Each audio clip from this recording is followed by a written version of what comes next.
that is that. That's a real quick rundown on everything. And I updated the trigger to a Geisley SSAE, which is primo.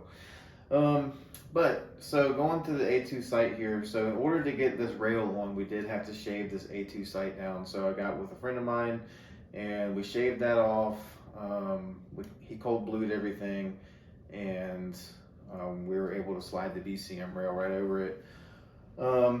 And the biggest thing is there's a couple of holes in here that I think it's either one or two that if we were to move this A2 sight, it leaves like spots for corrosion to get in, stuff like that. So anytime you don't have to remove that, in my opinion, it's better, because you're not leaving anything exposed, and B, you're not changing any functionality of the weapon the way it's designed to run from the factory. So that didn't change. Like I said, he just chopped that off, filed everything down nice and smooth, cold blued it, and it's been good to go. And as far as the rail, it's a BCM rail, super comfortable, really nice rail. I think it's a better bang for the buck. I was looking at this as opposed to Daniel Defense, and this honestly fit the budget better, only because I got bonus bucks from Primary Arms for buying this optic, and I applied that to the rail and the Magpul front sight. So that being said, I think I paid $89 for the rail, and it was like 39 or 40 bucks for the front sight. So not a whole lot of money tied up in any of that. And again, I was just I will say I did buy this gun used, so I did not pay full price for it. I would not recommend running out and buying one of these set up like in this configuration from Smith & Wesson and then doing this, because you're going to spend way more money on this rifle than what it's worth. And you can honestly just go buy a BCM, or you can, I think IWI, you can get into one of those for a much better price point, and you can get, similar setup. And I think some of the newer ones that they're putting out come with M-LOK now, so definitely check that out if you're in the market for one of these. And like I said, with the CAD grip, it just allows me to get a better pull in on my shoulder.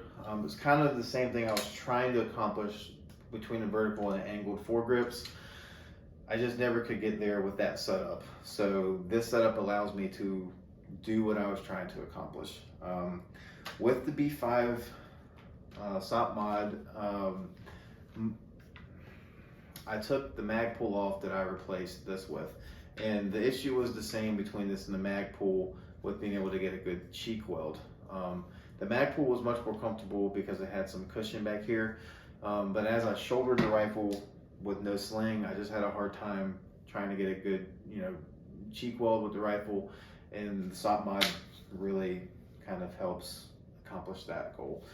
As far as the grip, I have nothing against the grip that came with the rifle, but I do prefer this grip angle over this one because I feel like it's a much more natural transition from pistol to rifle, rifle to pistol, just because the grip angle is a little less harsh.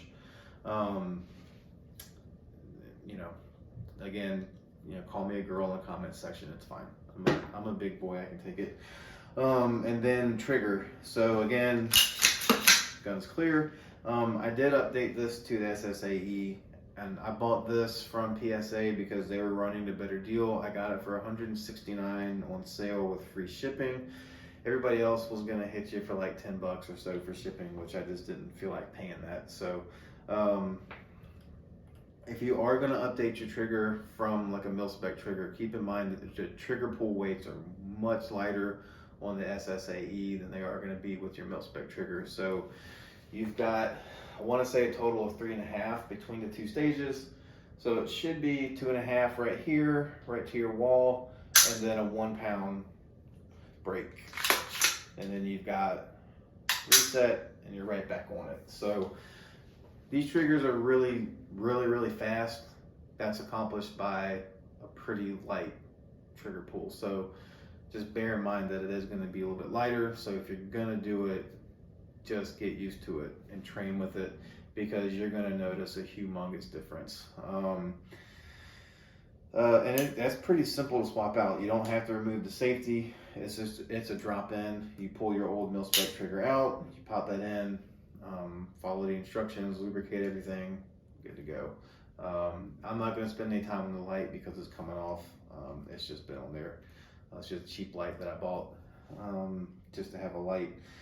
Other than that, it is the original bolt carrier group. I don't know how many rounds I've got on this thing.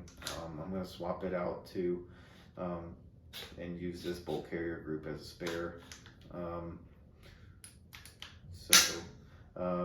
That's really about it. Like I said, I just wanted to kind of go over the basics of why I did what I did.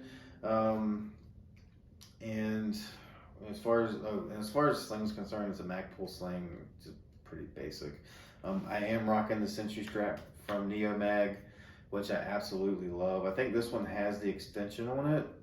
No, I took it off because I got rid of this rail. So if you want to run one of these Century straps, but you have quad rails, you're going to need the extension because this doesn't get around that rail section very well. So that is one thing that I will say that you will need. Other than that, I mean, I love it, man. This thing's fun to shoot. It's not giving me a fit in any way, shape, or form. It's never had a malfunction, and I don't even know the round count on it. It was very, very low when I got it, so I don't know what it is currently. Other than that, that's about it. Like I said, if you're going to make these changes, I would just challenge you to ask yourself, why do I want to make these changes? Like, if you're evolving as a shooter, if you're just getting into guns, or you're buying your first AR-15, ask yourself, why would I want this setup over this setup? And consider that, reality is that is only, I think it's only as long as my hand. So by comparison, that fits in my hand. So that's all of the real estate you have to work with if you're gonna rock one of these things. So keep that in mind. And it puts, again, all that weight is concentrated in one spot, which is you're already gripping the rifle back here. So you pull it in like this and you're constantly looking around. I don't like that. It's not comfortable. And, again, these are things that work for me that may not work for you or may not work for anybody else. These are just things that I found work for me over my evolution as a shooter, and as I have grown into this platform. And it's similar to this, this is a whole other video, but this is set up for a specific reason. This wasn't just bought to be a range toy. This is set up this way for a specific reason. So, the whole point of this was to run through my setup, but also to kind of challenge people to say, why do I want to do that? To have a mindset of not just going out and buying the coolest thing and then hating it. Do your research. Find out what works for you. If you're looking at buying a gun, maybe find a shop that you can rent it at and go shoot it first. You may not like it. If you spend $40, it's a whole lot better than spending $6 to $7 and then wishing that you wouldn't have bought it. So, and also if you're shopping around for accessories, check out places like Primary Arms, Palmetto State. They run daily deals. Primary Arms usually has good deals on stuff, and if you can get something where you can get the bonus bucks, it makes it even better, because then you can apply it to stuff you want in the future. And it's pretty simple. You enter your email at checkout, they email you a code within a couple of days, and you're good to go. Primary Arms is a very good company. They'll send your stuff out. Usually, my orders I've had within 3 days. PSA is good too. 5 to 6 days, I've got my stuff with standard shipping. So it just depends on who's running a better deal and how long I'm willing to wait before I just get impatient. So, which generally, if it's a good deal, I'm willing to wait for it. So, but that's about all I have to cover. If you guys like the video for some reason, or your legs fell asleep while you're sitting on the toilet watching this, hit the subscribe button and hit the bell icon. This is my first video, so any help would be greatly appreciated. Other than that, that is all I have. Thank you for watching, and God bless.